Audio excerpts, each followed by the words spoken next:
여호수아와 모세를 한번 비교해 봤는데요. 결정적인 차이점이 하나 있더라고요.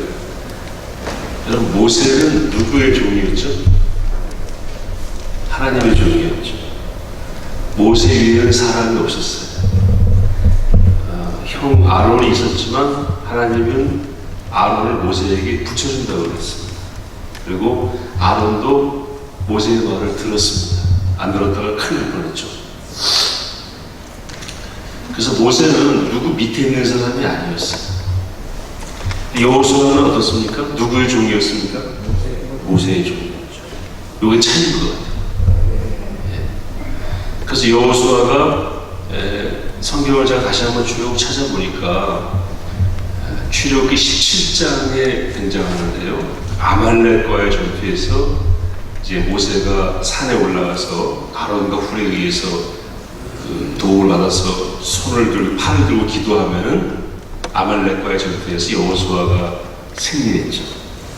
그러니까 아말렉과의 전투는 출애굽 이후에 가나안 땅으로 들어오는 한 3분의 2 지점쯤에서 있었던 굉장히 큰 전투였고, 죄송합니다. 제가 알레르기가 있어가지고 감기는 아닌데 콧물이 살짝 나와서 양해해 주시면 고맙겠습니다.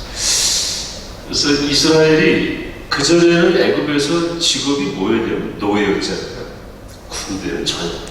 노예는 군대로 쓰지 않습니다. 잘 아시겠습니다만 2차 대전 때에도 흑인들은 거의 군대로 쓰지 않았습니다. 무기를 주지 않죠. 1차 대전 때는 물론입니다. 그러니까 애굽에 사는 흑인 이스라엘 사람들은 직업이 노예였기 때문에 조직, 군생활 이런 거는 안 했거든요. 아말렉과의 전투에서 얼마나 겁이 났겠어요. 그래서 하나님께서 그 많은 적들이 있는 곳을 일부러 인도하지 않고 돌리셨다고 성경에 나옵니다. 뭐냐면은 그 적들을 많이 만나면은 또 돌아갈까봐, 여기가 좁싸움이하고 애국으로 돌아갈까봐, 이제 그런 큰 맥락에서 있었던 큰 전투 중에 하나가 아말렉과의 전투인데, 이 전투를 앞서 수행한 사람이 누굽니까? 여호수아. 모세는 산에 올라가서 뭐 했죠? 기도했어요. 이게 여호수아가 처음 등장하는 그 기록입니다. 그 이후에 여호수아가 잘 나오고, 물론 여호수아가 모세와 함께 있었다는 것은 알고 있지만 성경에 나오는 건 그때가 이제 처음, 그때부터 쭉 여호수아가 등장을 합니다. 나중에 가데스 바네아에서 여호수아가 12명의 정탐꾼, 그러니까 지파를 대표한 정탐꾼의 한 명으로 40일 동안 가나안 땅을 정탐하고 돌아오는데, 여호수아는 에브라임 지파고요. 여호수아와 함께 믿음으로 보고했던 또 한 사람은 잘 아시는 누굽니까? 갈렙은 유다 지파입니다. 두 지파만, 그러니까 에브라임 지파는 요셉의 아들들이거든요. 그러니까 요셉의 두 아들 에브라임 문하세가 있는데, 요셉이 이렇게 축복할 때 차자와 장자를 반대로 축복을 했기 때문에 사실은 에브라임이 제일 막내예요. 제일 막내 지파인 에브라임 지파 대표로 이제 여호수아가 가나안 땅에 가서 40일 동안 쭉 정탐하고 왔고, 갈렙은 네 번째 아들이죠. 유다 쭉 보고 이제 와서 두 사람만 제대로 보고했어요. 사람들은 거기 가면 죽는다. 거기 사는 사람들은 등치도 크고 다 조폭들 같다. 그 네피림이라는 말이 사실 그런 뜻이, 안악져서 네피림, 깡패들 같다. 다 이만기, 강호동 이런 사람들이다.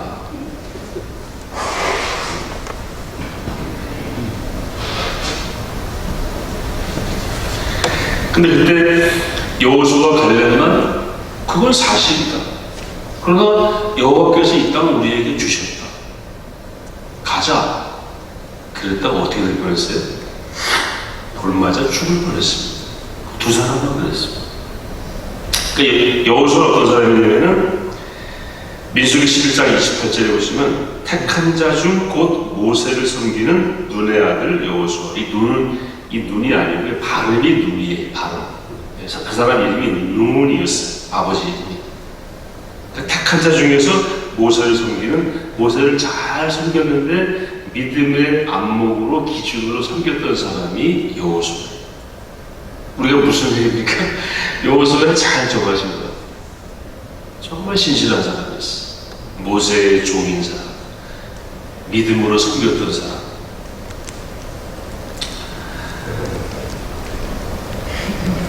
두 번째, 여호수아의 특징 가운데 하나는요, 하나님만, 모세만 섬긴 것이 아니고 모세를 섬기는 과정에서 하나님을 가장 가까이 경험한 사람이 여호수아. 다른 사람하고 달라요. 어떻게 그렇습니까? 출애굽기 33장에 보시면 수종자 여호수아는 회막을 떠나지 않았다 이렇게 기록이 되어 있습니다. 여기서 말하는 회막이 무엇이냐면 만남의 장소입니다. 영어로는 tent of meeting 이렇게 되어 있죠. 만나는 장소인데 누구랑 만나는 장소입니까? 하나님과 만나는 장소. 자, 이스라엘 진이 이렇게 있지 않습니까? 이동하다가 낮에는 구름 기둥, 밤에는 불 기둥. 여러분, 구름 기둥의 의미가 또 있어요. 또 햇빛을 가려주는 의미가 있고, 불 기둥은 밤에 추우니까 보호하는 의미도 있습니다. 그것이 움직이지 않고 서 있으면 이스라엘이 움직이지 못했잖아요. 움직이지 않고 진을 딱 치게 되면 어마어마한 규모적이에, 그럼 그 진 밖에 또 하나의 텐트가 있는 거예요. 그 텐트가 뭐냐면 회막입니다. 그거는 사람이 사는 곳이 아니고 모세가 하나님 만나러 들어가는 곳입니다. 그래서 구름이 그 회막 위에 머물면은, 그쪽에 머물면은 사인을 주시면 모세가 자기 텐트에서 나와서 그곳으로 이동했다고 성경은 기록이 되어 있어요. 그리고 모세가 이동할 때 사람들이 다 나와서 모세를 바라봤다고 기록이 되어 있어요. 왜요? 하나님 만나러 가는 엄청난 장면이니까 이렇게 보는 거예요. 그런데 그렇게 주목을 받으면서 갔던 모세가 하나님 만나러 들어가는 회막을 떠나지 않고 지켰던 사람이 누굽니까? 여호수아. 그러니까 여호수아는 자기를 이렇게 지도하는 지도자 모세하고도 가까웠지만 모세를 수종들면서 더불어 누구와 가까웠던 사람입니까? 하나님하고 가까웠던 사람. 그리고 회막은 내가 대신 지켜줄게 안 돼요. 모세가 여호수아만 지키라고 했습니다. 이 회막이 나중에 성막이 되고, 성막의 다른 표현도 성경은 회막이라고 표현하고 있어요. 성막은 하나님이 내려오셔서 제물을 받으시는 장소이지 않습니까? 여호수아가 이런 사람이었어요. 오늘 저희들이 읽은 본문에서 중요한 것이 뭐냐면요, 이제 아직 그 라합을 만나고 온 정탐꾼의 이제 보고가 완결되지 않고, 오늘 장면이 그 보고가 완결되는 장면이에요. 여기에서 그 정탐꾼 스파이 중에 한 명이 하는 보고가 어떻게 되어 있습니까? 24절 다시 한번 보시면은, 여호수아에게 이르되 진실로 여호와께서 그 온 땅을 우리 손에 주셨으므로 그 땅의 모든 주민이 우리 앞에서 간담이 높도이다 라고 여호수아가 보낸 스파이가 보고를 하는 거예요. 어디서 좀 본 것 같지 않으세요? 누가 누구한테 했던 보고입니까? 여호수아가 모세에게 했던 보고. 그러니까 여호수아는 자기가 우선 어떤 사람이었어요? 모세에게 굉장히 충직한 믿음의 안목으로 모자했던 팔로워였습니다. 지금 여호수아가 지시해서 보낸 스파이가 와서 한 보고가 여호수아가 한 보고랑 같아요. 마치 뭐와 같냐면, 여러분 요나단 있잖아요. 요나단이 블레셋 군대를 치러 나가면서 했던 고백이 있습니다. 사무엘상 18, 19장에 나오죠. 그 고백이 다윗이 골리앗을 치러 나갈 때 했던 고백이랑 거의 똑같습니다. 믿음의 사람들은요, 툭 치면 나오는데 똑같습니다. 그래서 툭 쳐보세요. 같은 게 안 나오면 믿음의 사람이 아닙니다. 지금 저 국회 앞에서 차별금지법 빨리 통과시키라고 하는 목사들 있잖아요. 제가 단언컨대 가짜입니다. 고백이 다르잖아요. 차별금지법을 통과시키라고 하는 목사들이 있다니까요. 10명의 정탐구가 같은 사람들이에요. 그러니까 여호수아가 보냈던 종들이 보고 내용이 어떻다고요? 같습니다. 정말 이 땅은 하나님 주신 땅입니다. 저 사람들 다 지금 간담에 녹아 있습니다. 그래서 오늘 설교 제목이 모세의 종, 여호수아의 종. 모세의 종은 여호수아, 여호수아의 종은 이 사람들이죠. 똑같습니다. 고백이. 말씀을 정리하면 우리가 어떻게 어떤 믿음으로 어떻게 고백하고 어떻게 행동하는가는 내 뒤에 누가 따라오는지를 이미 결정하는 것입니다. 야비한 사람은요, 야비한 사람만 따라다닙니다. 맞습니까? 다 잘 아시겠지? 인생을 많이 사셨습니다. 늘 배신하는 사람은 배신자들이 꼬입니다. 그래서요, 징기스칸은 적장을 배신하고 온 적의 부하들은 자기 부하들 전체가 문을 앞에서 목을 쳤습니다. 이런 놈은 나도 용서하지 않아. 배신하고 와서 잘 봐달라고 그러면 잘 봐줘야 되잖아요? 아니에요. 세워놓고 목을 쳤기 때문에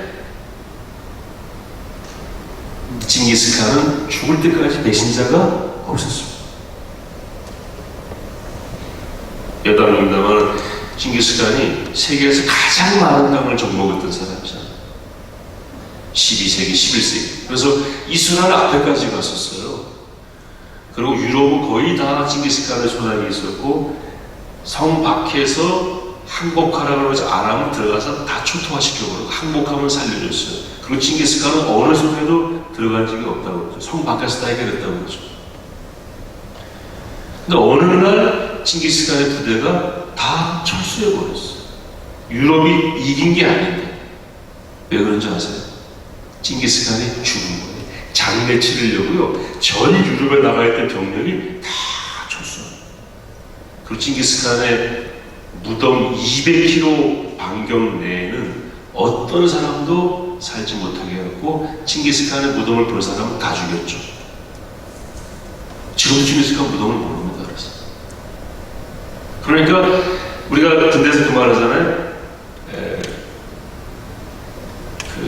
장수 앞에 약졸 없다 그러면 약졸 없다 그런 게 있죠. 그거 여호수아가 그렇게 살았기 때문에 여호수아가 부리는 종들이 여호수아와 같이 사는 거예요. 제가 22사단에 한 30년 됐죠. 94년도에 거기서 이제 RCT 훈련을 하는데 밤에 대항군이 이제 들어오는 밤이어가지고 제가 병사들한테 커피랑 조금만 쭉 나눠주면서 대항군 잡으면 휴가 가니까 대항군 잡고 휴가 가라고 이렇게 격려하고 한 새벽 1시쯤 돼가지고 신평리 불판에서 이렇게 왔다 갔다 하는데 저 뒤에서 육공 트럭이 회전을 하는데 회전하는 거기에 대항군이 살짝 보인 거예요. 제 눈에. 빨갛게 들고 오지 않습니까? 그래서 우리 군정병 2명이 있었는데 잠깐 그래서 멈춘 다음에 그러다 보니까 이 대항군 한 명이 총을 막 쏘는 거예요. 그 CP 쪽으로 쏘면서 뒷걸음질 치는 거예요. 제가 뒤에 있다가 잡았습니다. 잡고 나서 보니까 소대장이더라고요. 제가 잡으니까 제가 누군지 모르니까 나 소대장이야 임마 이렇게 잘 됐네 이러고 잡은 다음에 이제 데리고 그 통제관 막사로 가서 임기를 했습니다. 8명이었을 때 제가 지금도 그 장면이 생각이 나는데 소대장이 잡히면 그 소대원들이 그 뭐 해야 되잖아요. 뭐가 잡냐 그러든지 아니면 뭐 밀쳐서 완력으로 제압을 하든지 그래야 되는데 가만히 있는 거예요. 어둠이지만 딱 눈치를 보니까 너 잘 잡혔다 그러는 것 같아요. 그리고 이제 막사에 통제관 숙소에 막사에 임기하고 오는데 저는 무기가 없잖아요. 이제 아무래도 찝찝하더라고요. 친구들이 또 자기들이 CP 다 제압하고 나중에 군목인지 뭔지 하는 그 재수없는 인간한테 잡혀가지고 왔다. 이러면은 좀 문제가 있잖아요. 그래서 다시 돌아갔더니 아니라다 그러니까 통제가 들어가고 이제 말싸움이 벌어지는 거예요. 저는 다 제압했습니다. 그러는 거예요. 잡힌 거는 그 다음입니다. 우리의 대항군 공격은 성공했습니다. 그래서 막 하니까 이 통제관들이 상황을 모르니까 가만히 있더라고요. 제가 다시 들어가서 한 1, 2분 사이에 그 일이 벌어진 거예요. 그래서 제가 이거 어떻게 증명해야 되나 영화에서 본 장면이 생각이 났어요. 야, 니네 탄창 다 제거해봐라. 단창을 다 제거해서 책상에 쫙 내려놓고 실탄을 세보라고 그랬죠. 병사들은 하나도 안 썼어요. 소대장만 몇 발 쏜 거예요. 통제관들이 남아있는 실탄을 보더니 야, 이거 가지고 제압했다고 벌써 너희 잡힌 거야. 그래서 끝을 낸 거예요. 근데 그 과정에서 이 소대원들이 그냥 꿀먹은 봉우리. 그때 제가 느꼈던 게 뭐냐면 이 소대장이 문제가 있구나. 이랬던 것 같아요. 소대장은 가자! 이 소대원들은 안 됩니다. 여기 나가면 지금 잡힙니다. 내지는 다른 길로 가야 된다고 했던 것 같아요. 왜냐면 이 소대원들은 지리를 잘 알잖아요. 이 소대장이 쏘였겠죠. 제가 지금도 그 장면을 보면서 야, 리더가 이렇게 중요하구나. 팔로워들, 소대원들이 안 따라올 때는 뭐가 있는 겁니까? 이유가 있는 거예요. 믿을 수 없다는 거예요. 근데 여호수아는 자기가 모세를 잘 섬겼고 수종을 들듯이 섬겼고 그러는 과정에서 하나님을 깊이 만났고 믿음의 사람으로 완전히 변했죠. 어떤 상황을 보더라도 그 자체만을 이야기하는 것이 아니고 믿음으로 보는 거죠. 그러니 거기에 누가 붙는 겁니까? 그런 사람이 붙었던 겁니다. 굉장히 중요한 경우죠. 저는 오늘 이 말씀을 준비하면서 우리 여호수아 선배 어르신들께 이렇게 말씀드리고 싶어요. 요즘 55세부터 70세까지를 중년이라고 하는데요. 근데 신중년이라고 하더라고요.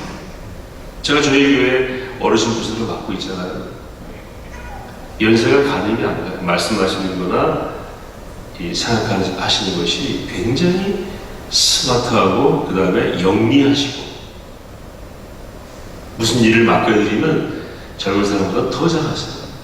그래서 제가 외람되지만 40대, 50대 저희 교회 집사들과 이렇게 대화하면 속으로 그런 생각이 들어요. 지금은 제가 어르신 부서를 한 8년 섬기다 보니까 애들이네 아직 그런 생각이 들어요.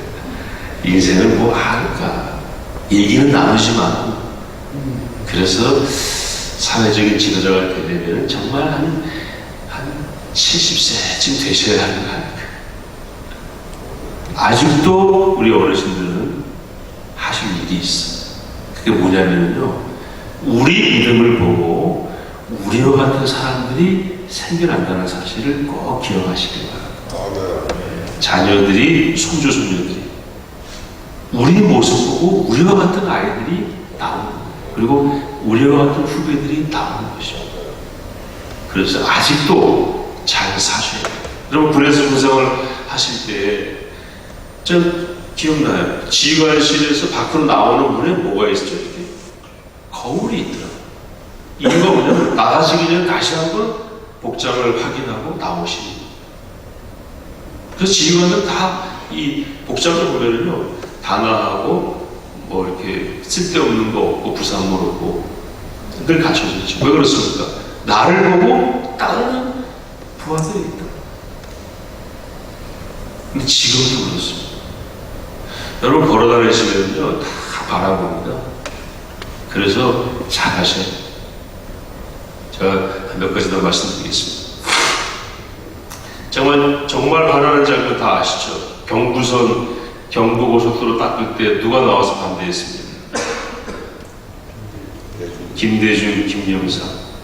그 밑에 있는 그 계열의 사람들이죠.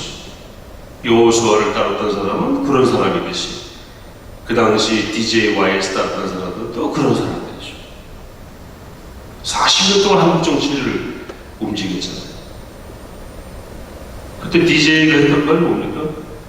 경부고속도로를 왜 닦냐고, 왜 넣냐고. 그거 나왔자 유황 부인들 돈 많은 부인들이 그것하고 유람 다닐 거 아니냐고. 그렇게 됐습니까? 그렇게 됐어요, 진짜? 아니, 목요일 끝부터 하시는 거니까 그렇게 된 거 같아요. 그걸 못 본 거예요.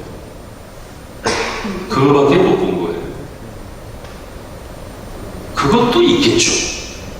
길 닦아서 돈 많은 여자 부인들 못해 타지 말라는 법이 있으니까 그것도 있겠지만 더 중요한 것도 있잖아요. KTX 경부고속철 누가 반대했습니까? 제가 선명히 기억합니다. DJ가 반대했어요. 반대한 이유가 뭔지 아세요? 그 돈이면 고속도로 두 개 탑니다.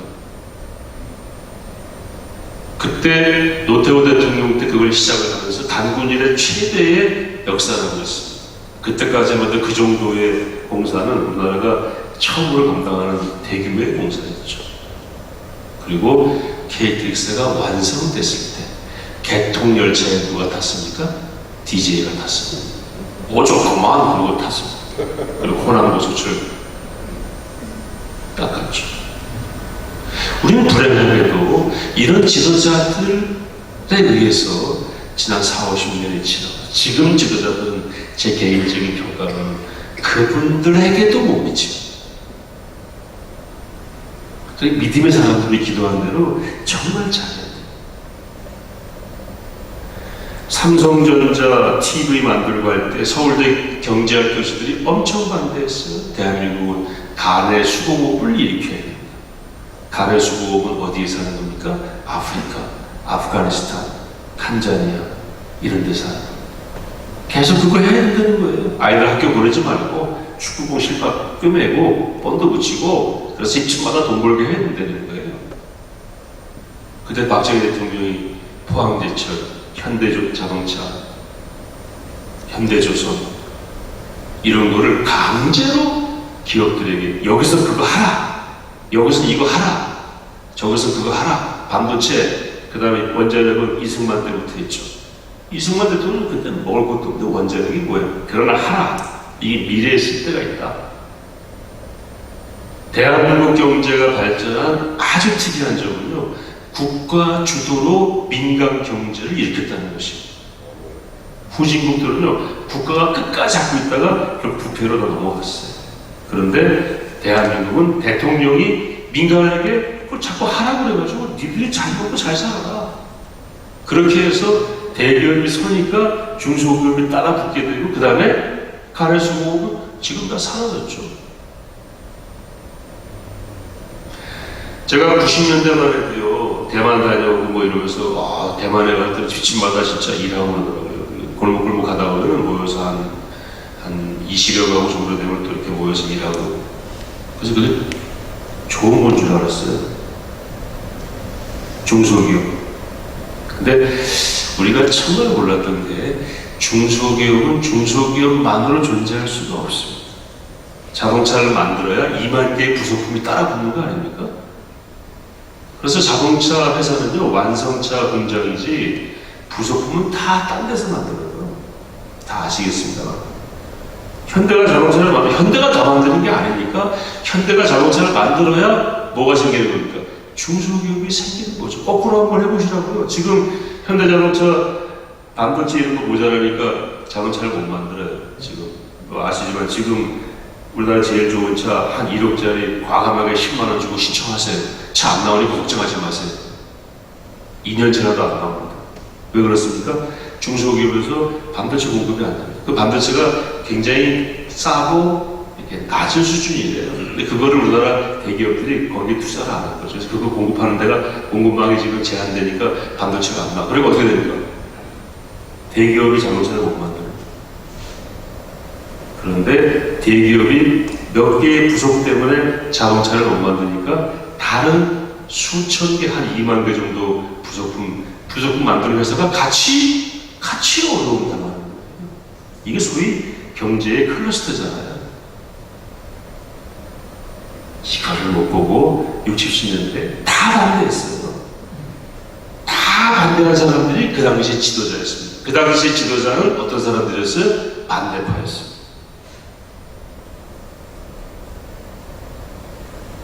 저는 개인적으로 대한민국 여기 있기까지는 이승만, 박정희의 공이 지대하다라고 사역합니다. 역사를 보면 나옵니다. 제가 뭐 그분들하고 밥 한번 먹은 적도 없고 실제로 뵌 적도 없죠.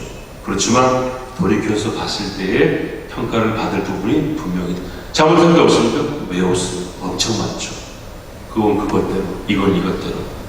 믿음의 관점에서 여호수아를 놓고 얘기할 때 한번 거론했던 부분이, 할 수 있는 부분이 바로 이런 부분이 아닌가. 사랑하는 우리 여호수아 형 어르신들 꼭 마음에 오늘 새겨두시기 바랍니다. 내가 걸어다니면 누가 바라본다.